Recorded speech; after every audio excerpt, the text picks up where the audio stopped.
Canada में अचानक police action करती है और गिरफ्तार हो जाता है वो शख्स जिसे खालिस्तानी आतंकी गुरपतवंत सिंह पन्नू का सबसे बड़ा साथी और बॉडीगार्ड कहा जाता है। जी हां, यहां बात हो रही है 36 साल के इंद्रजीत सिंह गोसल की, जिस पर हथियार रखने और आतंकी नेटवर्क चलाने के कई गंभीर आरोप लगे हैं। चलिए आपको ये पूरा मामला बताते हैं। नमस्कार, मैं हूं आपके साथ प्रेरणा कौशिक।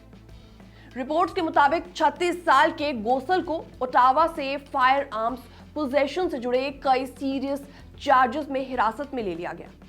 तो ये वही गोसल है जिसे नवंबर साल 2024 में भी गिरफ्तार कर लिया गया था, जब ब्रैम्पटन के हिंदू सभा मंदिर में हुई हिंसक घटना में वो शामिल पाया गया था, उस पर आरोप लगा था। उस दौरान खालिस्तानी कट्टरपंथियों ने मंदिर में मौजूद लोगों पर हमला किया था।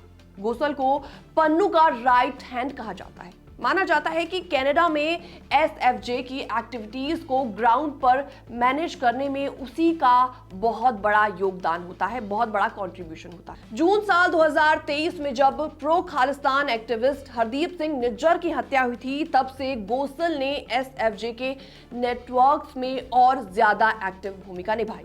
आपको याद दिला दे, हरदीप सिंह निज्जर को 18 जून साल 2023 को 2 मास्ड अटैकर्स ने कनाडा के सरे शहर में गुरु नानक सिख गुरुद्वारा की पार्किंग में गोली मारकर उसकी हत्या कर दी थी। हरदीप सिंह निज्जर एनआईए यानी नेशनल इन्वेस्टिगेशन एजेंसी को भारत में कई टेरर एक्टिविटीज के मामलों में वंचित था। अब गोसल की गिरफ्तारी ऐसे समय में हुई है जब भारत और कनाडा के बीच रिश्ते थोड़े से नॉर्मल होने की दिशा में बढ़ रहे हैं। कुछ दिन पहले भी भारत के national security adviser Ajit Doval और कनाडा के national security and intelligence adviser Nathalie G Drouin दोनों के बीच मुलाकात हुई थी।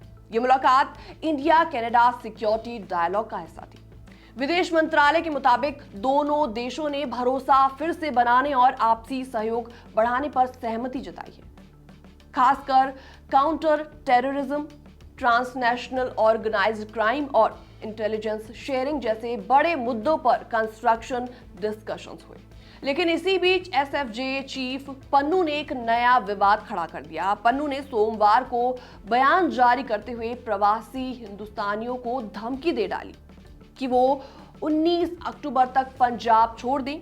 इसके साथ ही उसने दावा किया कि श्री अचलेश्वर धाम मंदिर और बटाला रेलवे स्टेशन पर भड़काऊ नारे लिखवाने के पीछे उसी का हाथ है। यानी एक तरफ इंडिया और कनाडा बातचीत कर रहे हैं, रिश्तों में सुधार लाने की कोशिश कर रहे हैं, तो दूसरी तरफ एसएफजे और उसके समर्थक लगातार हालात बिगाड़ने की कोशिश कर रहे हैं। इधर ब्रिटेन से एक और डेवलपमेंट सामने आया है। यूके बेस्ड सिख फेडरेशन ने ब्रिटिश प्रधानमंत्री कीर स्टारमर को पत्र लिखकर यूके सरकार से उस फैसले का स्वागत किया है जिसमें उन्होंने फिलिस्तीन को औपचारिक मान्यता दी है। तो कुल मिलाकर तस्वीर साफ है, कनाडा में एसएफजे और पन्नू के नेटवर्क्स पर अब कड़ा एक्शन शुरू हो चुका है।